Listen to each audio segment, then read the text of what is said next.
হুগলির বেগমপুর থেকে চণ্ডীতলা পদযাত্রায় মীনাক্ষী মুখার্জি ও সেলিম। হুগলির বেগমপুর থেকে চণ্ডীতলা পর্যন্ত পদযাত্রায় সামিল বাম নেত্রী মীনাক্ষী মুখার্জি এবং মোহাম্মদ সেলিম। 15টা বছর ধরে রাজ্য চালাতে পারছে না, সল্ট লেকের ওসব প্রোগ্রাম চালাতে পারে, জীবনে পারবে না।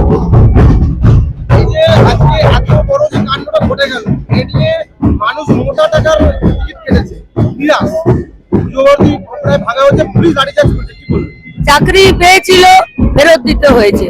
100 দিনের কাজ বন্ধ, চটকল বন্ধ, আর শুধু পেতো মোটে কটা টাকা। তারপর সাংবাদিকদের মুখোমুখি হয়ে যুব ভারতীতে মেসি কাণ্ড থেকে শুরু করে রাজ্যের একাধিক দুর্নীতি প্রসঙ্গে আক্রমণাত্মক মেজাজে মোহাম্মদ সেলিম এবং বাম নেত্রী মীনাক্ষী মুখার্জি। কি বলবেন আজ এই যে গোটা রাজ্য জুড়ে বাংলা বাজার যাত্রা চলছে।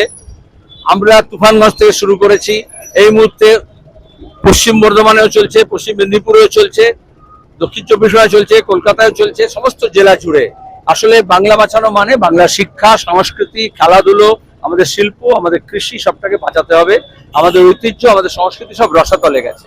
হুগলি থেকে কৌশিক ঘোষের রিপোর্ট, গ্লোব নিউজ। এখন থেকে গ্লোব টিভি দেখুন আপনার স্মার্টফোনেও। গুগল প্লে স্টোর অথবা অ্যাপল স্টোর থেকে ডাউনলোড করুন গ্লোব টিভি লাইভ অ্যাপ। এছাড়া জিও টিভি অ্যাপ থেকে দেখুন গ্লোব টিভি লাইভ।